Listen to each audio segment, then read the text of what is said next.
Welcome to Marathon Swim Stories, where we explore the human side of the superhuman feats of endurance swimmers and those who support them.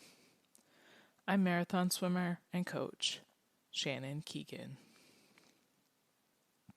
Not only has today's guest taken on such feats as the Straits of Magellan and a multi-day ultramarathon run across the Moroccan Sahara, but he's taking initiative to raise water quality concerns with local officials.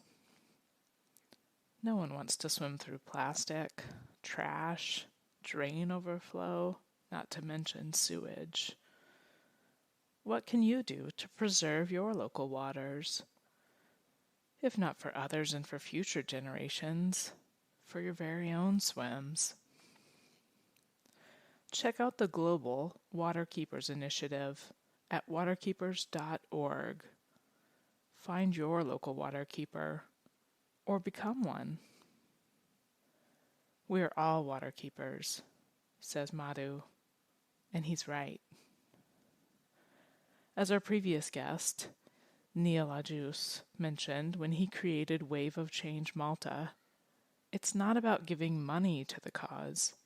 It's a movement. Take the time to pick up the litter on the shore or in the water. Don't leave it for someone else. Just pick it up. It might seem like just one wrapper or plastic bag, but it adds up. Please take responsibility for your local waters. But that was just the last 2 minutes of my interview with Madhu Nagaraja. He hits on the exact reason that I created Marathon Swim Stories. The connection we share as like-minded limit pushers is comforting. There is honesty and truth. Each of your stories speaks very deeply to me. I hope you enjoy Madhu's. Awesome. All right, Madhu, what's your story? Thanks for having me. And by the way, congratulations to everybody on across the border. Yes. In a new space. And I have a few of my friends, Brian, Lauren. Hi, guys. Fantastic open water swimmers. And of course, Liz is there. Yeah. Um, Unlike the rest of the folk that actually visit you, I think mine is I'm a non-traditional open water swimmer. Yeah. Those are my I'm favorite originally kinds. from I'm originally from India. Uh, I did collegiate swimming in India, which is called inter-university swimming, which happens at the regional level and the national level. We're very similar to NCAA. You have scholarships and funding to get through school. So my goal was just to make sure that I keep my a decent GPA and decent times so that I can keep the scores. I can keep the scholarship. So many times I had to actually miss events just because I had to come back to school. Yeah, because I'm 50 years old. So most of the things that some of this educational system that I went through in India doesn't hold true now. Like, a lot of things have changed all over the world. Yeah. Mm-hmm. India has gone through a significant transformation. So I went through an annual education system. So there's like one exam in the end. So if I failed, I had to go through the whole thing. So unfortunately, like where the swimming calendar fell in, I think after I qualified for the state of the nationals, I had to scale back swimming just to make sure that I get back to school. Mm-hmm. So, which was okay with me. Yeah, I never bothered me. My goal was to get through school, and that was the big emphasis from my parents. So I went to school, and then I came to US in 1994 to do masters in computer science. And then I joined a PhD program at McGill University. Was there for a while, for a brief period. Went back to US. I was working in California from 2000 to 2004.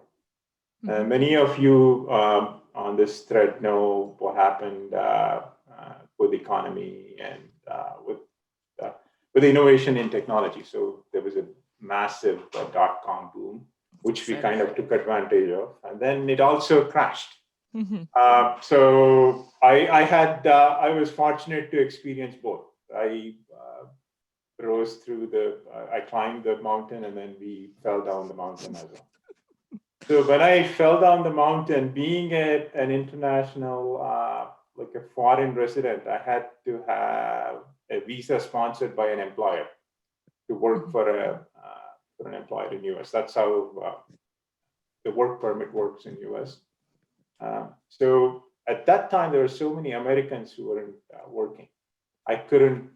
There was absolutely no reason for an employer to satisfy that. Okay, hey, I want to hire a foreign worker, right?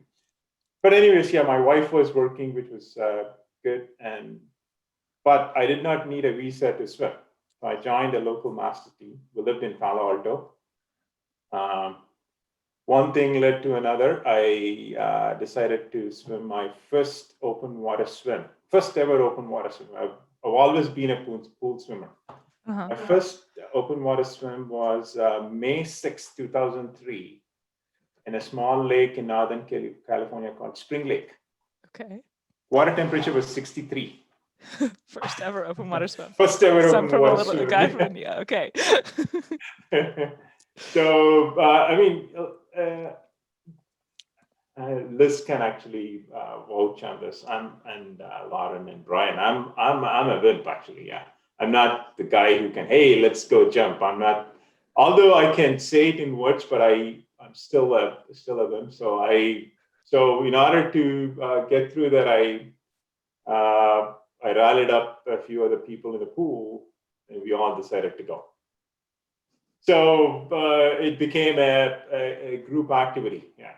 So I survived my first open water swim. I think the way I swam that swim, it's a 1 mile race. It's a loop. The lake is filled with weeds. So anything that touched me, I would freak out. Okay? And so that was the constant through the entire mile. And I think after about like maybe 200 or 300 meters, I recognized a swimsuit. That was one of my friend, Vladimir, from Rinconada Masters. So I just hung on to that Speedo, and then I went through the race. That's how I did it. Just focused on a swim. Just focused on the thing, and I ignored all the weeds that were touching me. And then, so yeah, to finish third in that race, came home fine. Yeah, and then the bug had already caught us. So the next progression is 2 mile race in Lake Berryessa. Berryessa, I've been there. So I mean, like this is like I mean, it's a beautiful part of California, right? Yeah. So it became a party for us. Yeah. So the entire like a big chunk of the club would go from Rinconada. So we would have a picnic, barbecue, all the fun things. With a little swimming, 2 miles swim, and then back. So I think the very same year we decided to do Trans Tahoe race. Mm-hmm. That's where I met Carol Singh. She was on the beach, and I was like, although I had built this team to do that, everybody bullied into me starting the race. So it was super cool though. I chatted with Carol Singh, and at that point of time, she was the oldest person to have swum across the English Channel. Mm. And I think there was another lady called Elizabeth from San Diego. She was, I think she was making an attempt that year. So that bug had stuck in my head. But although I think at that point I had lost my job as well. So I didn't have the guts to convince my wife, hey, I'm not working. Right. We don't have this revenue. So let's go swim across the English Channel. And also, my wife was pregnant with my son Vivek at that point. I didn't have the guts to, but I was like, I mean, yeah, when you're not working in a foreign country, and like, it's not a great morale, right? Yeah. So, but anyway, somehow I kept busy with swimming, but I was still struggling. Yeah. So, with me not working, I would, my wife, I mean, I would drive my wife to work at UCSF. She was, uh, she's a scientist. So she was working. So I would, so one day I was struggling, and for some reason my wife said, hey, you should do something with swimming. And I'm like, there you go. That was the opportunity. Yeah. The jump. I should swim across the English. At that point of time, I think I secretly bought this book called Dover Solo as well. Mm-hmm. So that's it. That was my moment, my ticket to get into this mysterious world of open water swimming. Yeah. What was your longest swim up to this point? I think I had done a 10K swim, the Santa Cruz to Capitola to Santa Cruz. That was a national championship that year. And I think I finished second at that. I don't know if I had done 10K at that point. Yeah. But anyways, yeah. So so that led me to decide. I mean, I started looking at English. I think I'd already done all the work. So there was Channel Swimming Association, and CSPF was actually slowly coming up. All the people that I had spoken to actually belonged to CSPF at that point of time. Yeah. But I mean, I didn't know the logistics and the dynamics between the two organizations, and I had reached out to CSA for an application. They said I had to send them a 27 pounds to get a package. I was actually very close to sending that, and then something led to me finding out about CSPF. And then Channel Swimming and Piloting. Channel Swimming and Piloting Association. I mean, it did not matter for me as to which organization that I swam for, but all my friends that I was talking to belonged to CSPF, but nobody had mentioned about CSA and CSPF. That was the integrity behind them. Hey, you swim with any organization, we'll support you, right? And then I started proving what is CSA, CSPF, and then I decided to go with CSPF just because of, hey, solidarity, right? Yeah, I have to hang out with my friends, yeah. But yeah, so anyways, yeah, that's not the part. So that's what led me to get into open water swimming. But now looking back at things, I think the best thing that has ever happened to me in my life was losing my job in California. Although, I mean, I was very stressed going through that period of time. So reflecting on everything that I learned, my overall personality as an individual, the way I look at life, the way I solve problems, my relationship with my family, my wife, my friends. So I think the best thing that ever happened to me was me losing the job in California and getting familiar with this wonderful people from this open water. And I think 2003 was the year Liz swam across the channel. I think she flew past it like 9 hours and 45 minutes, Liz. Is that a thumbs up? I think so, yeah. I remember no turning the tables. This is your story, Madhu. I remember tracking all the swimmers, and it was so much fun, yeah. So I sent my application. I think there was August 6th to 15th was the window in 2004. And I was number 3 on the spot. That was like a 10-day long, neat, tight window. So I took my spot with Lance Oram. So I built up my distance. Before I started swimming, I was like, I think 220 pounds or something, just because I had not swum between 91 was my last collegiate swim till 2002 or something. Yeah. So I had to really work hard to get my fitness back. So I started then the slowest lane in Rinconada. Although there were like some great swimmers, Rinconada had some fantastic swimmers from Olympic trials to Division One NCAA swimmers. So I started. It's a 14-lane, 25-yard pool surrounded by sequoia trees. The beautiful pool led by Carol McPherson. So slowly we all moved to the fastest lane in I think about 4 or 5 months. Yeah. So once my wife had agreed, okay, hey, I'm okay to swim across the channel. So I started seeking help within the community because it's very hard to like swim alone and like put in a lot of mileage. So I would recruit people to do long workouts. So like it became like a cool, fun party that we would do like some crazy workouts.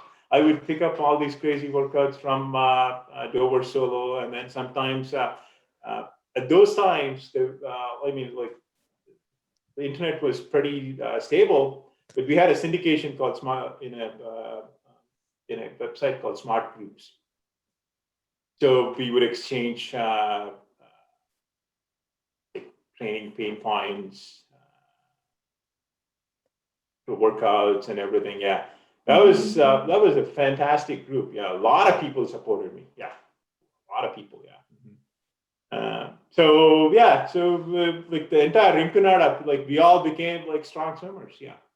And so we would all like plan expedition style. Okay, hey, we're going to do like a 1-hour swim in aquatic park, and then we would pick different locations. And then the very same year, I realized, okay, hey, I needed more experience because I'd read so much about failure in the channel. So I focused on, okay, hey, why did people fail?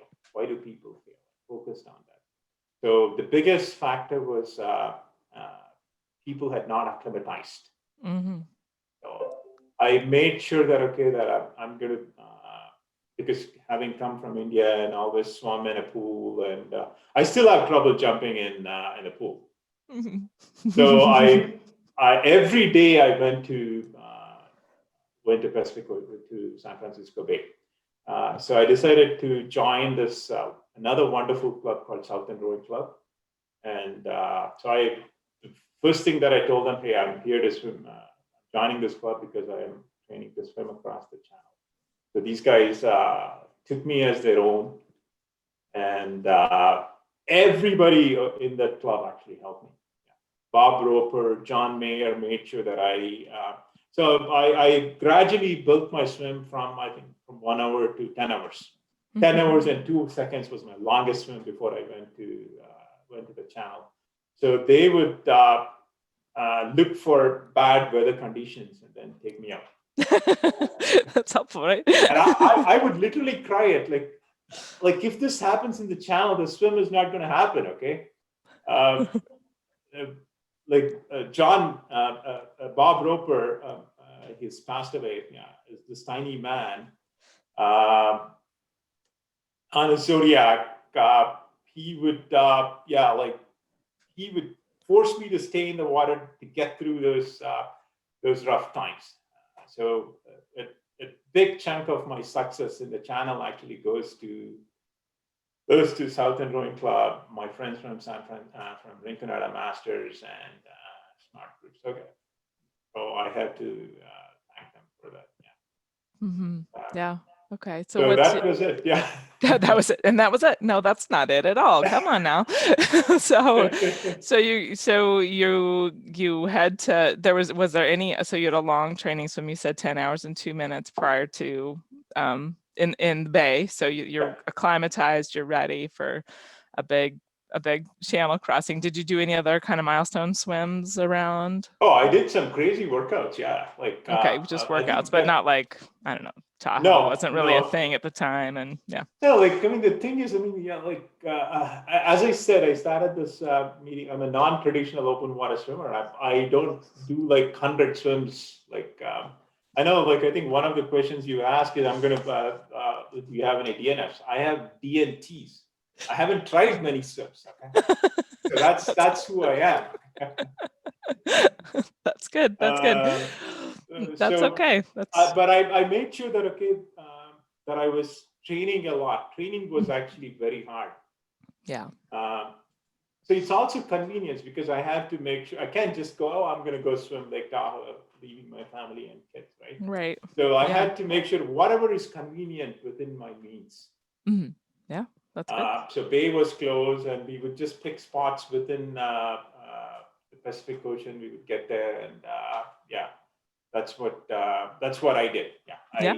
And those days, I think the major popular swims were. I think I had thought about Catalina Channel. I think Catalina was like just $500 at that point. I think you could get a boat and all those things. But just the whole logistics of taking my wife, like it was inconvenient. Yeah, right. Yeah. You'd rather take them to England instead I of. did actually. Yeah. No, but the tricky thing was also economics. I wasn't working, right? Yeah, Right. so Yeah. I need to consider that. Yeah. Absolutely.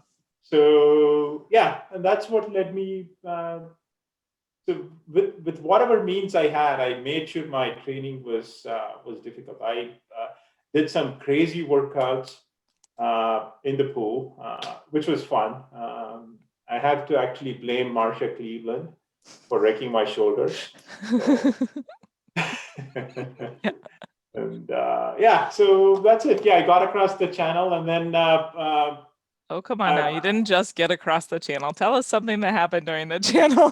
Fortunately for me, like channel was uneventful. It was a fantastic day.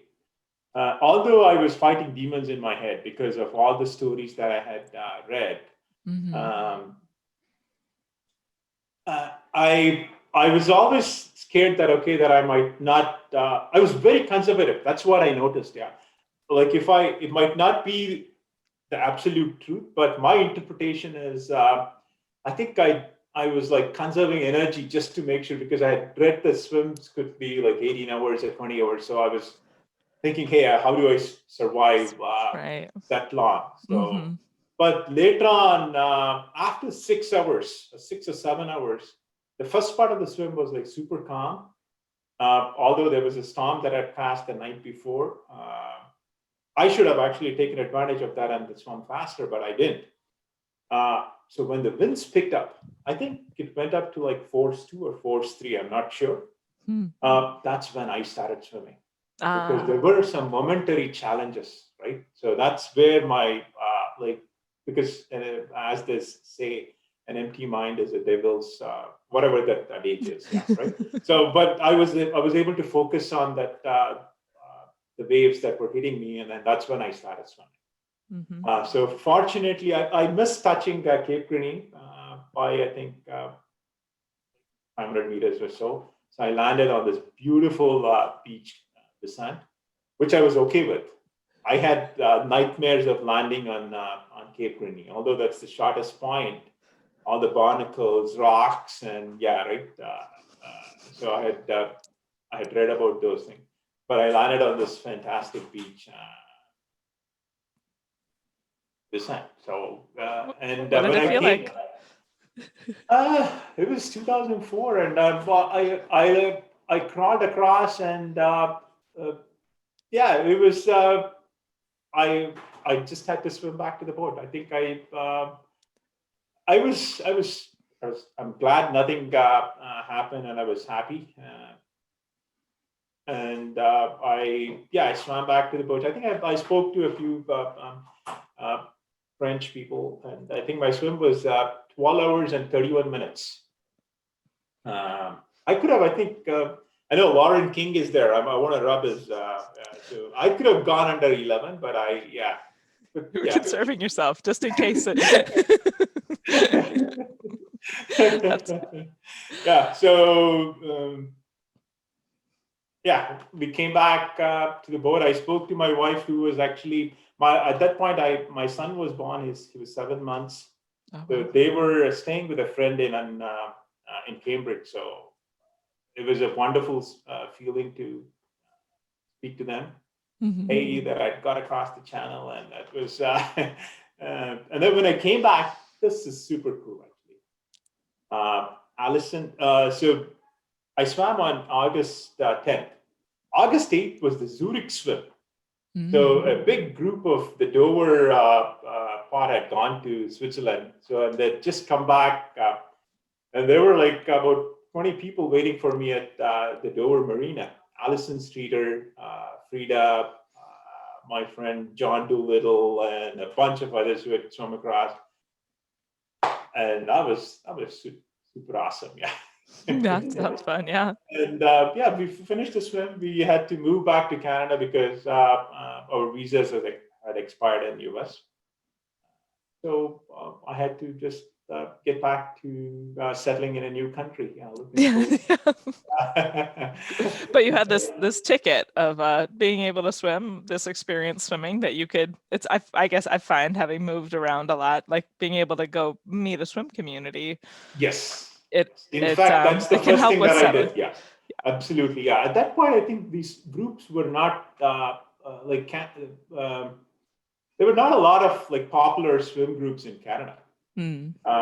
So I bumped into a friend, Rob Kent, who has done some amazing things in open water swimming community. So him and I actually started a small group called Lake Ontario Swim Team in Oakville. In fact, I decided to live in Oakville because I got in touch with Rob Kent through the smart groups. Rob Kent was also keen on swimming across the channel, but he had not made an attempt at that point. So that's how. That's one of the reasons why we live in Oakville. Actually, I live very close to the lake, about 800 meters from the lake. That's great. But again, yeah, like getting a new job, like settling in a new country, as you know, like, I mean, even just moving houses is a pain. So the whole thing, I put a lot of focus on making sure, okay, that I had a proper, stable job, taking care of the economics. I mean, like buying a house is the easy part, but paying bills is accelerating. So I had to make sure all those things were stable. And I came across this race called, I was actively swimming in the lake, but just for pleasure.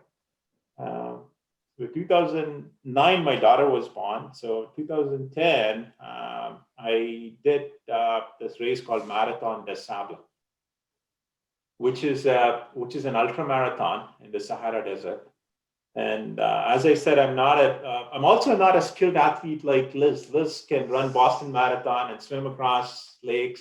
And my friend Lauren can, like, these guys can rock. They're rock climb. There are very few things I can do in my life. Okay. Take out the garbage. I can put the dishes back in. And I can do a few things in the kitchen. Okay. And run in the Sahara Desert. I had to learn to run. Okay, believe me. So again, I started from the scratch, and again, built a group of people. There were 4 other people from this around Toronto. So like one of them had held a Guinness record for having run a marathon in all the continents in less than 30 days. And another one was Joe Cleary. Some of you have met. This guy had run 400 marathons at that time. And then my friend, Dr. Chris Willer. So we all hung out together, and we would run in the winters, like carrying a backpack, because it's a self-sufficiency race. So we did, we survived. I literally got across. I crawled across the finish line. That was a brutal race, Was there any learnings from having done the English Channel that translated to ultra marathon running? I mean, I don't want to be judgmental, but I think open water swimming is harder than ultra marathon because when you're in the water, like the minute you touch the boat, you're out. So on land, you have a lot more redundancies. You can fall back on a lot more things. Easy to figure out a way to replenish and recover. So open water, okay, once you get cold, you need to, how do you deal with it? Nausea, okay. So it's easy to fail in an open water swim. is what that's my take, but I'm sure like the experts can debate that. I think you're probably right. It could be debated, but what about, you were mentioning when you did the English channel that you kind of had these demons popping up because you'd read about these failures and then you'd succeeded, but was there any like kind of thinking about, like, I don't know, is there any like mental preparation that kind of prepared you for that? No, in fact, you know what, like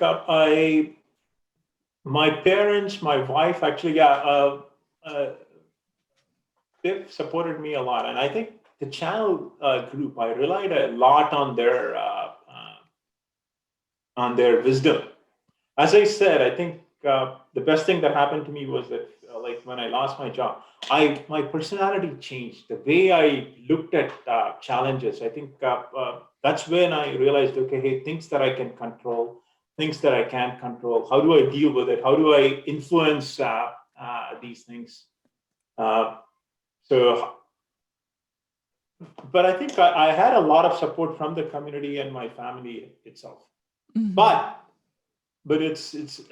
I always thought, like, once I finished the swim, I think I had this like deep sense of, I was like going through this over and over, like having lost a job and having gone to swim across the English Channel. What if I had failed? Yeah. Like, how would that have impacted my life, right? Yeah. Right. Yeah. So I don't know how it would have impacted my life. Mm-hmm. But I think now I'm able to deal with failures better. Okay. I don't know if I had failed across the English Channel, I don't know what would have happened, because there were some questions. Hey, you've lost your job and you're going to swim across the English Channel. How are you solving the real problem? The real problem is, okay, making sure that my life is stable. So I don't know. I still don't know. But I did fail in one of my swims, Streets of Magellan. The first attempt I failed, but then again I like regroup, went back, and then I deviously convinced Liz to go with me. And tell us about what happened in that. I wouldn't call it. I hesitate to call it a failure. I don't think that okay there's a failure, but I think it's okay to call it failure because I have to be accountable for it, right? Yeah, I failed, and okay. I know we try to redefine these things, but yeah, I failed. I figured out why did I fail. I put some kind of I worked around it, and there were some factors I failed because of me, and some because of external factors. So I learned about it. I got stronger, went back. Mm-hmm. Yeah, I know. I don't want to relabel those things. Yeah, right. Yeah. Okay. It's okay. Yeah. It's okay that we want to call it failure. That's fine. What was it? Can you tell us what you learned about yourself, or is that personal? No, it's not personal. But in fact, like I compare the training between the first attempt and the second attempt. My training for the first attempt actually was very hard, very training was really difficult. Yeah, because as I make sure my training is harder than the event itself. Mm-hmm. And then I had seen the place, and then again, of course, when you in those life moments, like you pick up some kind of like demons again, right? I was when I came back from so like the first attempt, what happened was I was in the water for an hour 57 minutes, and I had traveled 9.8 kilometers. My swim was like right angle travel. So I pulled out some data from Sunto watch at that point. I think like some parts of my swim was like faster than Michael Phelps under flight, because that's how that place is very wild. It's just spat me out of the channel. And so when I got on the boat for a while, I'd lost my conscience. Yeah, I can't recollect what happened. So I came back, and I was struggling to go back in the water. Actually, it took me a while. A lot of friends helped me. And then went back, and again, even the second time when I went back, I was scared there. Yeah, like really, like Liz was actually very humble in her talk that okay, but Liz actually, she taxed the water, and I'm like a puppy, scared puppy. I would just walk behind her, and somehow. Everything went well for me, and let's back up a little bit here. So why the Strait of Magellan? How did you pick that one out of? I think it was in grade 5 or history lesson we had learned about explorer Magellan, and I think it was in physics or geography. I had learned about Magellan making compasses, like those apparatus to check the direction, right? Yeah. Those two things actually, I always had Straits of Magellan, the explorer, in my head. And then I bumped into Lynn Cox when I was training for the channel. That's another wonderful story. So I was there for a book signing ceremony, and then I walk up to Lynn, and we had to write our name on a sticky pad. And then Liz sees me, hey, I know you. I'm like, whoa, Lynn knows me. That's awesome. So, and Lynn is a wonderful friend. Yeah, she played a critical role in getting through my mindset. Right? Yeah. So it's I'm sure like everybody on this thread know it's mind over matter, right? But you need to put in the work to achieve that, right? Yeah. How do you work on it? I have to I have to work, train hard. Yeah, you have to really work hard. Yeah, train hard to get that mental state. Understand all the attributes of the challenge that you have taken up and work through that. That's one way that I don't know. I think if there is another way, I would love to know. But it's like studying, like preparing for an exam, right? Yeah. Hey, English Channel has a list of traits. Right. Yeah, like Lake Ontario has a list of traits. Check. Straits of Magellan. Yeah. So that's that. Yeah. That's how I prepare for it. And again, building the support system that I can rely on, because crew is a critical factor, right? So I've learned to work with people who have great attitude. And then skill can always be learned. But attitude is the biggest factor that I look for. And that has actually, I've taken that to work as well. So we go in with the right attitude. It's just magical. Influence a team, build a team with the right attitude. You can do crazy things. So yeah, that's how, Okay. Let's go back to, so how did you this idea? So you admired Magellan, you learned about compasses in 5th grade, but how did you? Yeah, sorry, I didn't answer your question. So so that was where the Straits of Magellan, and then I read about Lynn Cox's experience in the book, Swimming to Antarctica. And then at Southern Rowing Club, Pedro actually made an attempt to. I think he swam across Straits of Magellan when I was at Southern Rowing Club. Okay.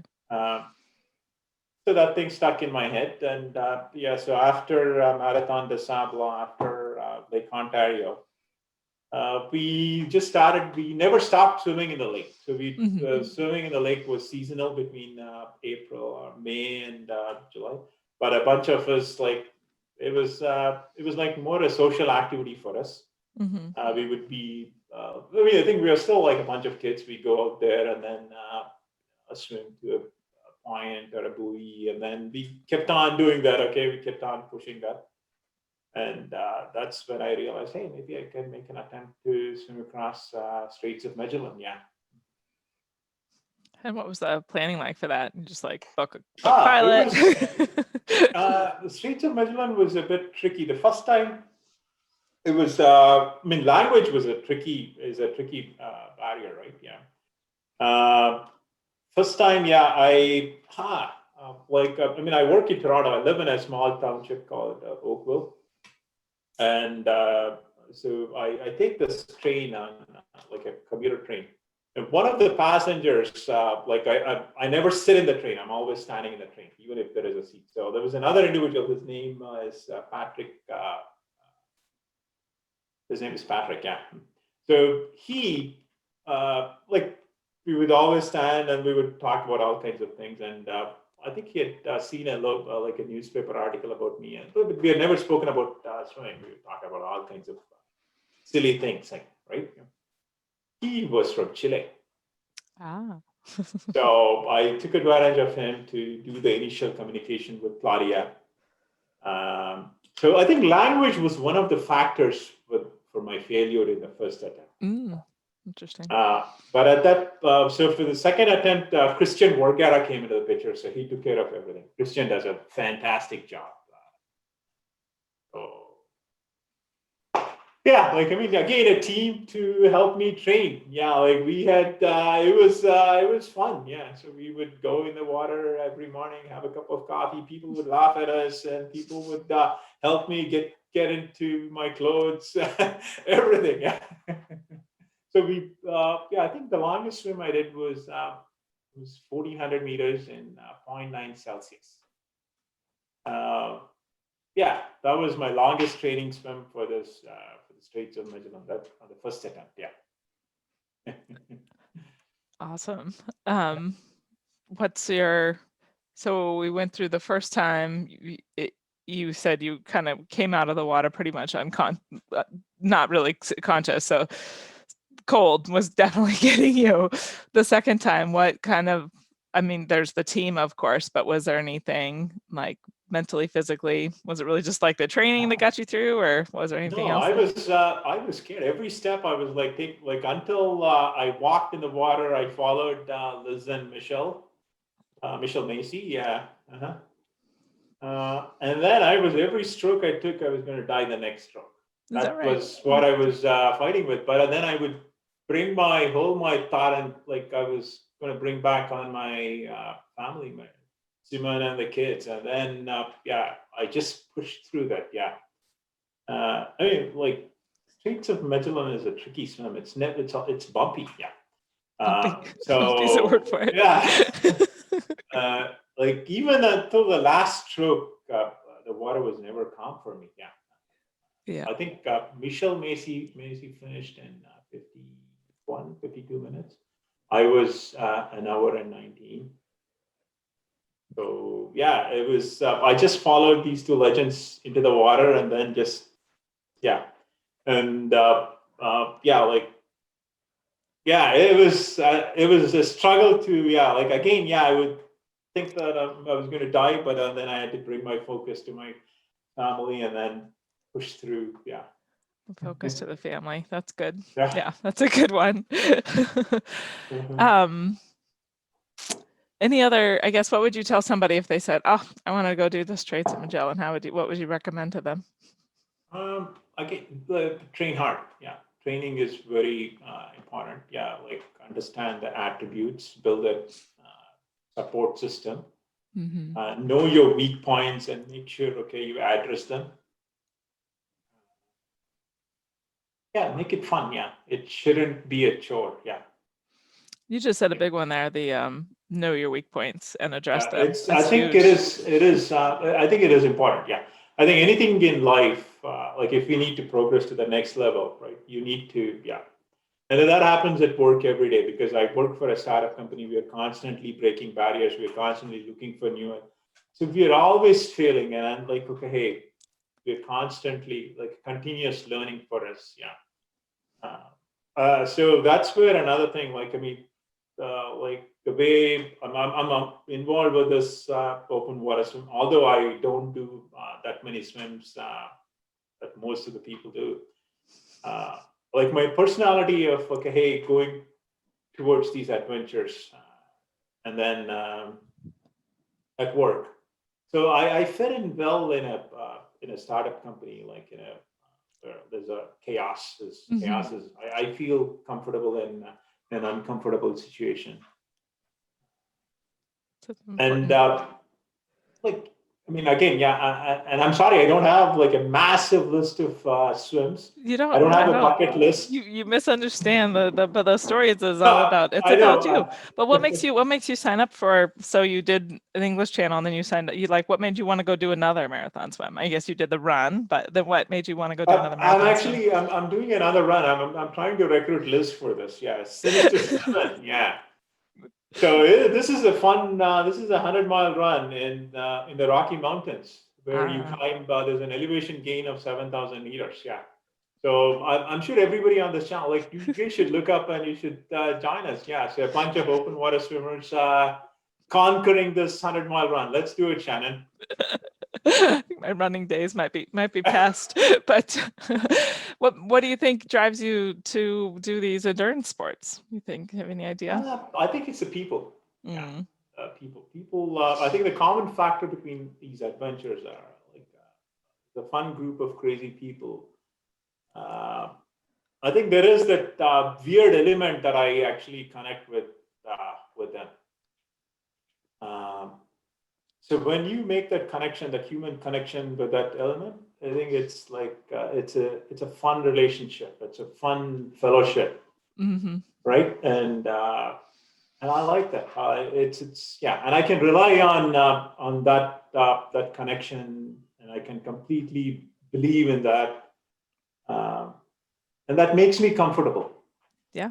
And that applies in at work as well. When we are doing some like crazy, weird thing, there is honesty. There's like truth.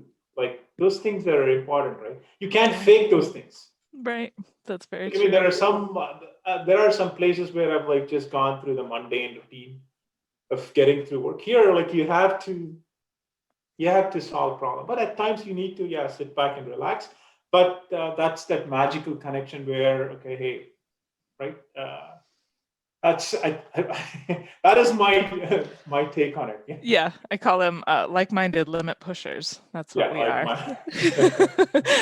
my And there is a huge comfort. I mean, even just having started this whole marathon swim stories thing, like every time I'm talking to somebody, you know, I can connect, I can understand what they're saying, and that honesty and that this. truth, like that's a really, those are big attributes and that are super important to me. So Yeah, you hit on that. That's huge. Wow. yeah. Now, once you make that connection, anything can be done. Mm-hmm. Yeah. Because, as I said, trust. There is trust in that connection. Yeah. You can't fake that. And you can build anything. You can just the team becomes so much stronger, Mm-hmm. right? Yeah. Yeah. I love that. That's. How's the pandemic been for you? It's been okay. Yeah. I mean, I respect public health guidelines. I mean, I have a lot of. Like, I rely on science. I've been with my like my support system within the house. Like we support each other. So we respect that. Yeah, and I mean, if I need to talk to friends, I don't hesitate. Yeah, if I need to, yeah. I mean, right now I have a teenage son and my daughter is 11, so I need a lot of help. Hey, how do I deal with a teenager, right? Yeah. So Yeah. I've been talking to a lot of open water swimmers actually. Mm-hmm. Lauren's wife, who's a professor at McMaster, I talk to her once in a while. And then Janet and Melody, they've gone through these things. So once in a while, again, I have a lot of support system. I'm not afraid to ask for help. That's great. That's a good quality for sure. Being not afraid to ask for help. But it's an important one for an open water swimmer too. Any advice you'd give to an aspiring marathon swimmer? Like learn about your swim. Understand the attributes of the swim that you're planning to go after. Train hard. Make your training harder than the swim. I had a friend when I was in university. He mentioned like it was fun writing an exam, and like I didn't understand that for the longest time. It was fun for her because she had studied well. Mm. So I've started applying that. Okay, hey, work hard so that the swim becomes fun. Work hard so that like the problem that you're solving is. So, I mean, yeah, I think I'm more of an average individual. I'm not like super talented in like several things, but whatever I do, I have fun. Yeah, I make sure I build a team to supplement all my weak points. Yeah, and that's what I would suggest to anybody. Yeah, That's good. build it, make address your weak points, learn about the swim, train hard, make it fun, and then lately I've also been. I think as open water swimmers, I think I want to take advantage of your forum to talk about local water bodies. I know like Yes, do people are please. swimming all over the world. I think it's important to take care of our local water bodies. Absolutely. So since 2000, I mean, although I've been swimming in Lake Ontario for a long time, no, I didn't know about the issues. So through Lauren King, I've learned about hey, there are so many issues, and most of the issues are on land actually.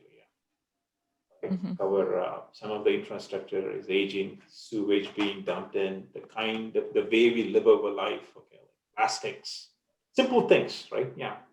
Uh, I know I can't make, I'm not an expert in like making changes to policies and other things, but hey, we can all own our local water bodies and address the issues to people responsible for it, right?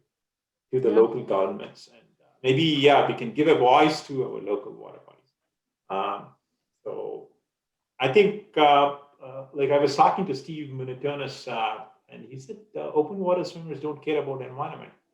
So that was a sad statement. I think we need to change that. We Absolutely. need to I would change that. I disagree think that. we That's why need we to, got to get them to all swim further. The more marathons they do, the more they'll care because they'll be in more water, right? yeah, yeah. So we need to, I think every, like, I think like there's so many swims. People are swimming in all different lakes. I think we should all come up with some kind of like a global consortium to put a voice to our water bodies. Yeah. Yeah. That's, You should you should lead this, Shannon. I should lead it. Make it as an agenda item for Intrepid. Yeah, I think I, it's an important factor. it's huge, and it's definitely part of my, I guess I don't want to say ulterior motive, but It should be your main motive. well, it's my main motive. I'm just the way you go about it, I guess, is just little by little getting, more people to Right. Yeah. know the Yeah. Yeah. stories, know the people are out there. And Mhm. then, but it last week I spoke to Neil Juice, I think it's pronounced. He swam around Malta. And he also swam from Sicily to Malta. And he's if you check out Wave of Change Malta, same thing. It's so yeah, let's get all the swimmer. I think we Let me should start with the all. stories, and that's next. Okay, Madhu, and you can help me. Thank you so much for sharing your story today, Madhu. I really appreciate Thanks it. for It's a having lovely me. Yeah. story. I hope you enjoyed today's interview. Do you want to take marathon swim stories with you? Subscribe on your favorite podcast provider. Want to connect with like-minded limit pushers? Join us for Marathon Swim Stories live on Tuesdays at 5:30 a.m. Pacific, 8:30 Eastern, 13:30 GMT. Thanks for watching.